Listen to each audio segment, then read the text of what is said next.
Good afternoon, I'm in the kitchen again and it's my turn to make dinner. So I'm doing that and I'm going to bring you along for the ride. Would you like to know what I'm doing? Well, it's probably in the title, so you already know.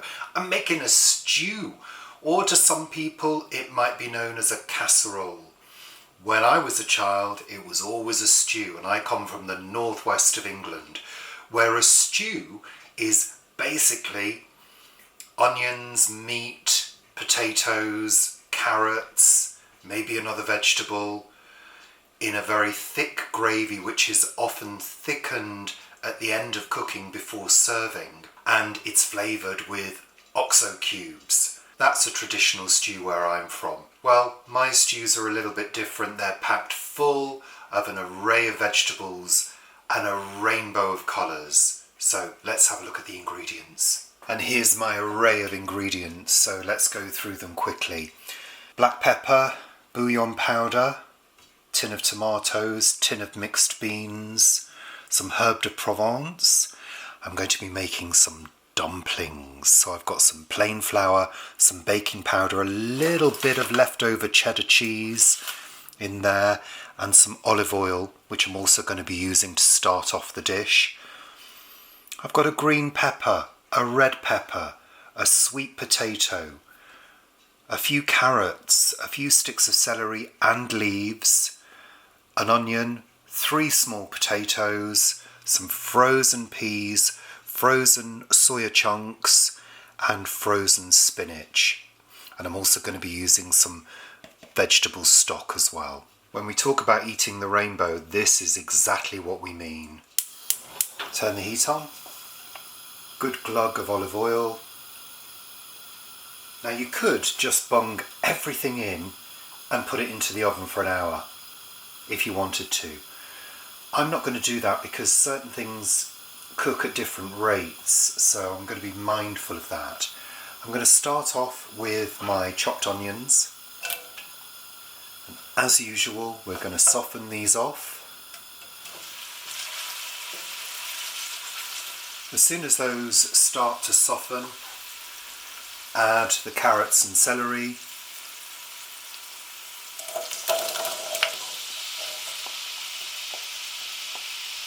And just increase the heat a little bit. I always say take control of the heat. If you're adding cold things, increase the heat. Once it's up to temperature, turn the heat down, especially if you're using a heavy bottomed pan which holds on to heat well. And I think I've said before, we're bringing everything up to temperature. We're not necessarily cooking the carrots or cooking the celery, they're going to soften anyway, but we're bringing them up to temperature before we add other things. I'm adding a good pinch of herb de Provence. And I'm going to be using those herbs again in the dumplings. Turn the heat down, well up to temperature now. I'm going to add some black pepper. So I always add plenty. And I've said it before, treat pepper as a spice. Always give it a cook-off, because that really brings out its flavour. Keep the heat fairly keen.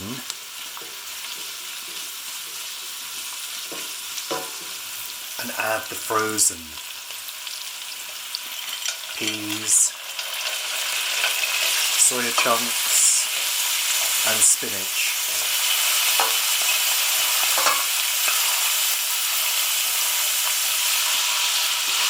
And what we want to do is cook it until the spinach breaks down.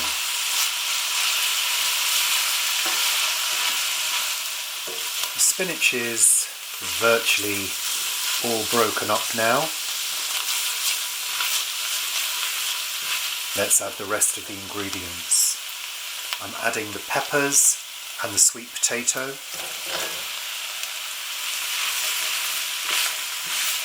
What I've done is I've varied the size of the sweet potato chunks, so hopefully some of that will break down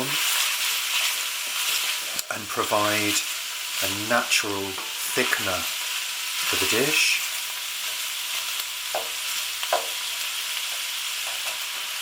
And finally, I'm going to chunk up my potatoes. I'm just doing that off camera into good bite-sized chunks.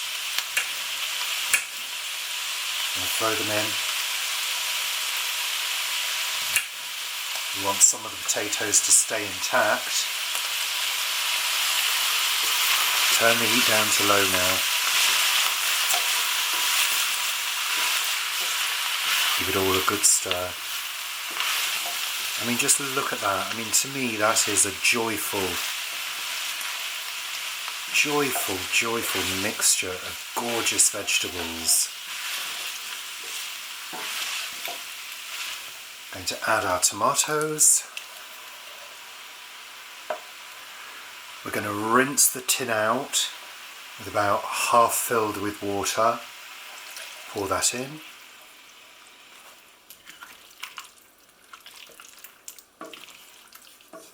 I'm going to add the beans in a moment, but first of all what I need to do is boil the kettle to make some vegetable stock.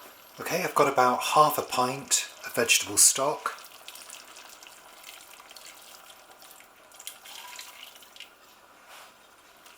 Give it a good stir.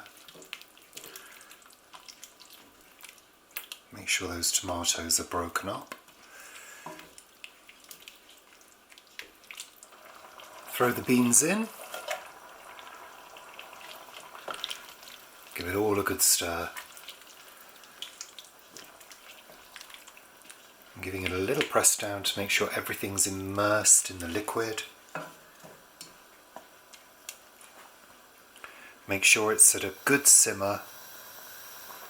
Turn the heat down, put the lid on, and it's time to make the dumplings. I've got 125 grams of plain flour. I'm adding a teaspoon of baking powder. I'm just going to give that a quick mix. Pinch of salt. Pinch of herb de Provence. Or any herbs really, any dried herbs that you like.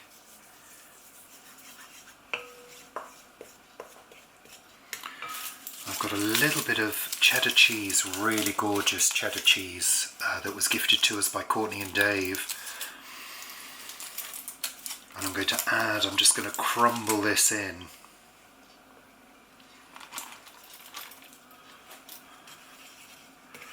I'm just going to gather it together, make a bit of a well in the centre.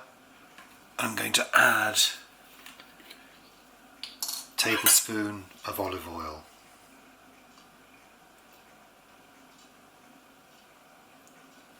Also going to be adding a splash of milk.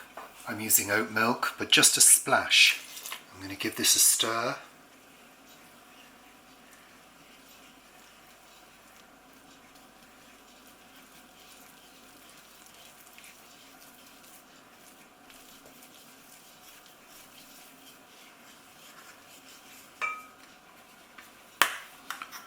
Splash more milk.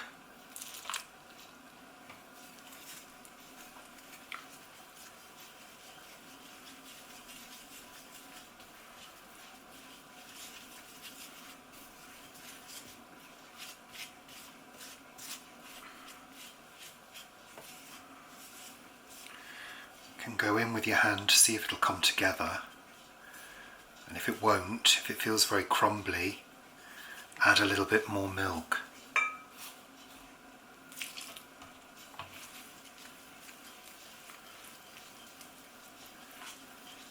Now that's coming together. You can just feel when a dough starts to come together.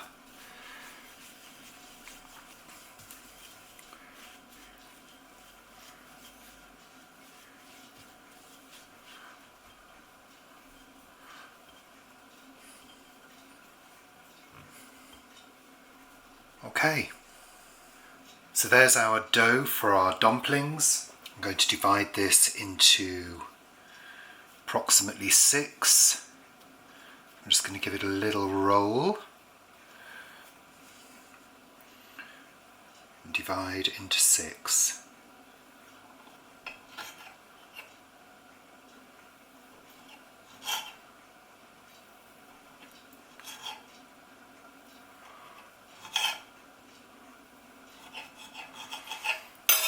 I'm going to roll them into balls.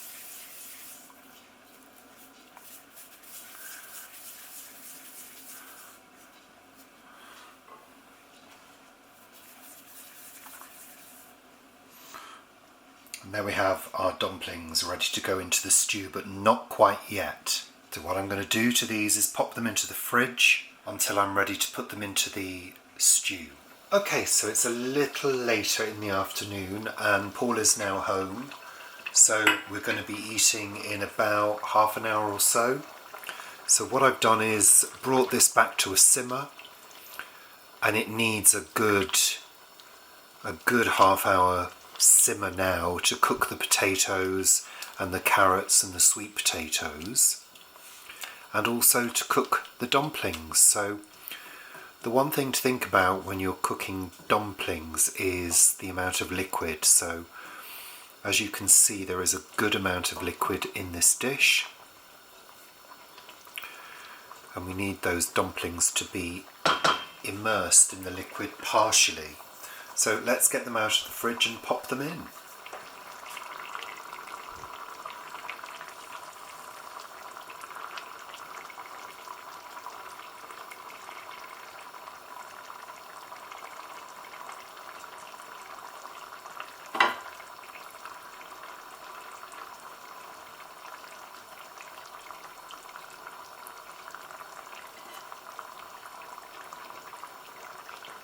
There we go.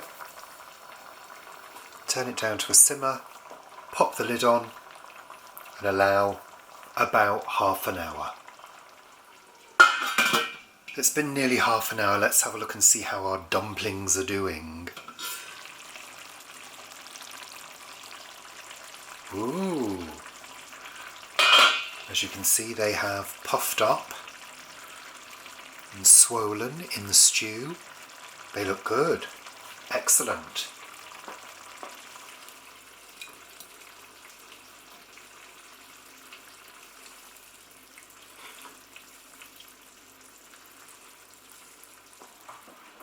So Paul, try my dumplings. They're quite light. Well, I hope so. That's nice.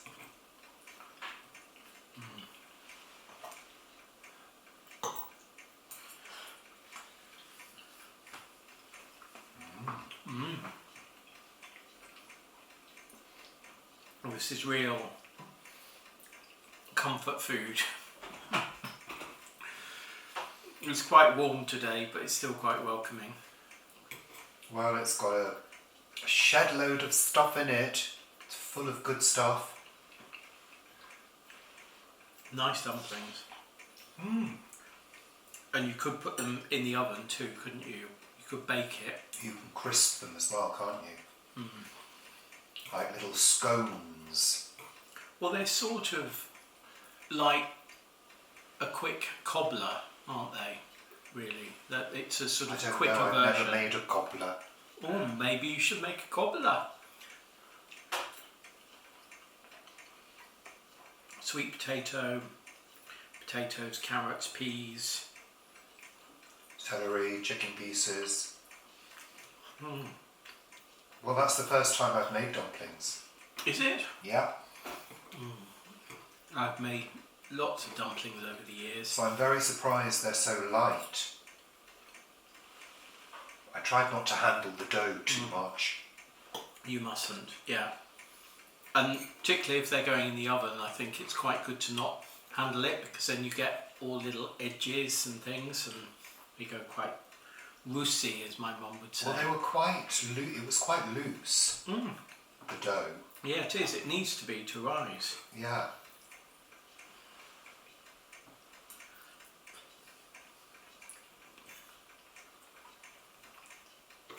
Nice and hot. Lots of beans in there as well. Spinach as well. Yes, they're mixed beans. I use the mixed beans. Yeah. Very nice. Good protein, good fibre, good minerals, nutrients. Bit of indulgence with the dumplings. Good starches. Yeah, good meal. Very hot. It's nice having a sweet potato because it's really sort of, it just melts, doesn't it? Yeah. Well done on your dumplings, baby. Yeah. I think so.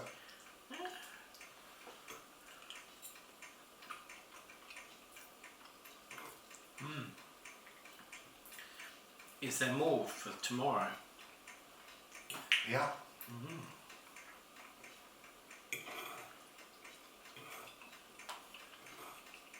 There's a good 4 big portions in that meal. Is there more dumplings for tomorrow? Only 2. This made 6. Right.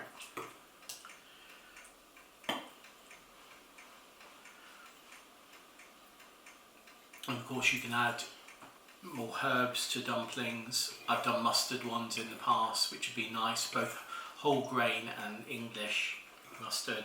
There's a little bit of cheese in these. Just a little.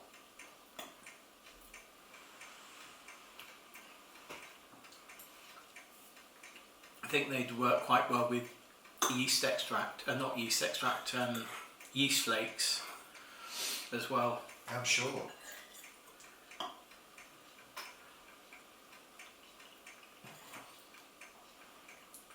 Very nice.